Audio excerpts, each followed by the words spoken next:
Hello viewers, in Instagram message replay, edit, copy, unsend option not showing. In this tutorial, I'll show you how to fix it. So let's see the step. For solving this problem, first of all, go to Play Store.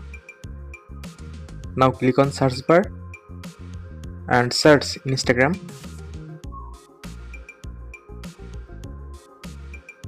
From here, update your Instagram apps if available any update version.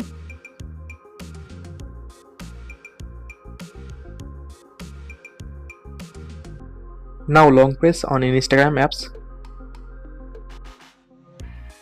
Click on app info or I button. Scroll down and go to storage.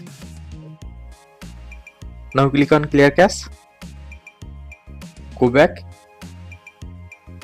Click on force stop. Click on OK. Now restart your phone. After following all steps, now open Instagram and check your problem solved successfully. So thanks for watching. Stay connected for more updates.